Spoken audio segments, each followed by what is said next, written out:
What's up, YouTube? Welcome to SouthSide Adventures. Today we are doing something totally different. This is the first episode in a new series called SouthSide Self-Instructed. In this series of videos, I'll document my journey from novice to pro in some outdoor activity, sharing all that I learned, including the things that went right, the things that went wrong, and everything else along the way. There are a series of outdoor sports and pastimes that I'm planning on documenting the learning process to, but this first series is all about mountain biking and how I slowly go from green circle to double black diamond. I'm starting this journey at Lois E. Harp Park, otherwise known as Carter Road, in Lakeland, Florida. Let's get going.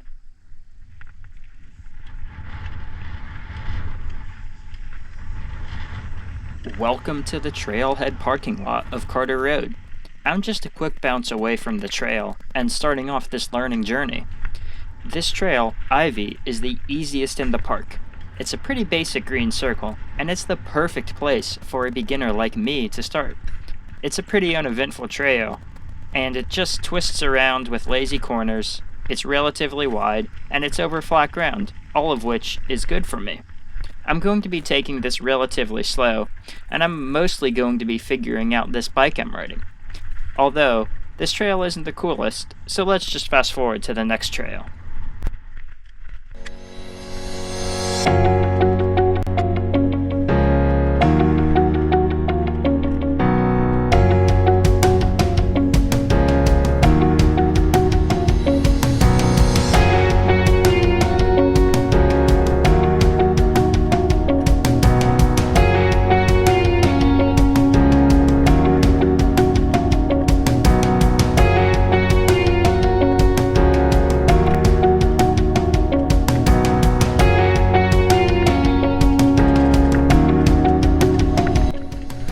After pulling over to make a couple quick adjustments, I'm ready to keep going.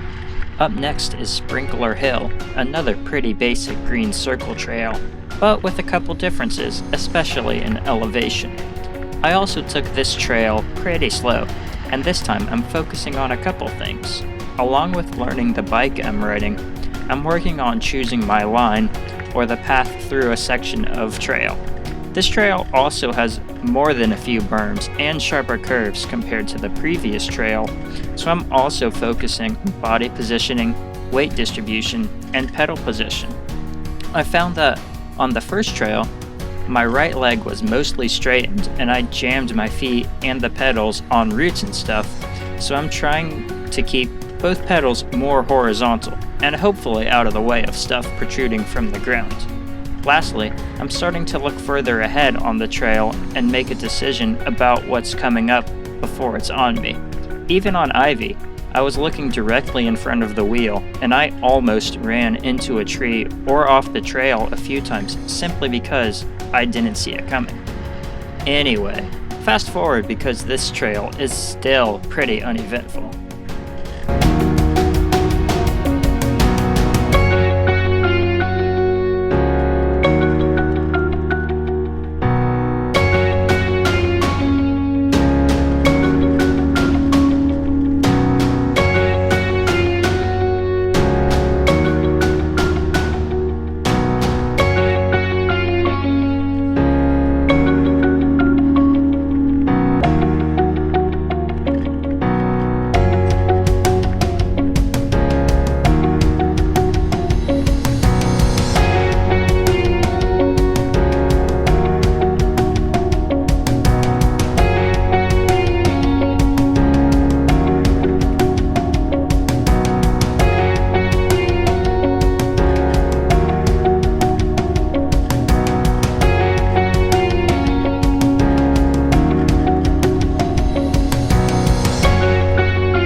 Sprinkler Hill actually ends here, and I'm hopping back onto the path that takes riders to the access road and trailhead. This section of the park isn't even graded, and it's a straight shot back to the trailhead access road.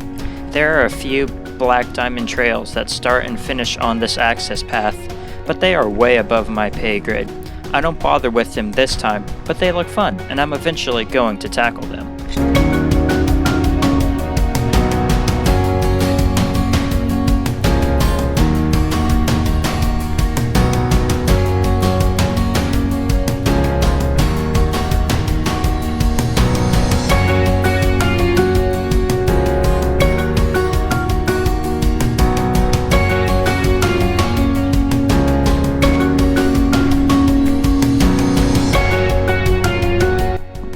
here's where I get my first taste of just what kind of trails are out here.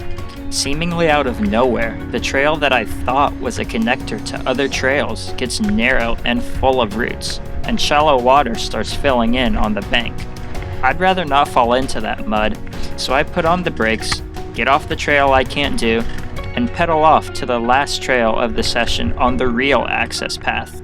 I'm not quite ready to tangle with that sort of trail just yet, and I'm quite happy to skip it for now. Arriving to the last trail of the day, Modelo Highway. This is another green circle that is pretty long and over flat ground. Similar to Sprinkler Hill, this trail is all about my line, so forming and executing a plan is pretty important, and it definitely saved me from losing a fight with a tree a couple times.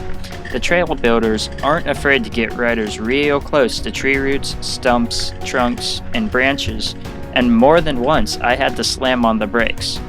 However, this trail is also one of the longest Carter Road has to offer, and it's a great trail to build up some endurance, and I'm definitely going to need some staying power on more advanced trails. Anyway, long, wide, uneventful trail, y'all know the drill, speeding things along.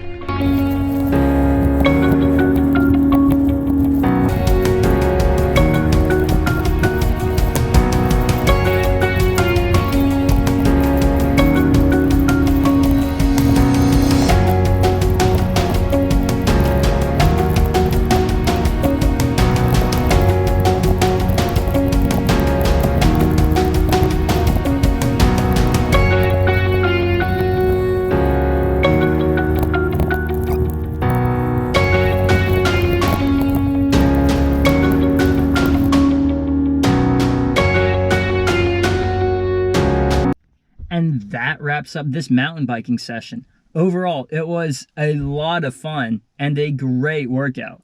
There are a lot of trails that look really fun, and I can't wait to start tackling them.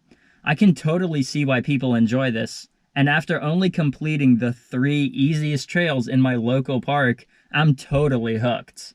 I can't wait to move on to more advanced trails, more advanced techniques, and bigger parks. Big shout out to the Ridge Riders Mountain Bike Association. They are the ones that built and maintain these trails, and they are a huge part of the Central Florida biking community. Info about Ridge Riders will be in the description if you want to learn more. I learned a lot from my first time on the trails, and these simple green circles are the perfect classroom. Like I said, I'm quite excited to learn more advanced techniques, and I can't wait to start attempting harder trails. If you learned something, or if you saw something you liked, drop a like on the video. If you have some mountain biking advice for a beginner, or if you think you'd have an idea for an adventure that I'd like, hit me up on social media, or sound off in the comments. Links to my socials in the description. If you don't want to miss any future episodes of me teaching myself to mountain bike, or any more future adventures, subscribe and ring the bell. Thanks for riding with me, and I will catch you all in the next adventure.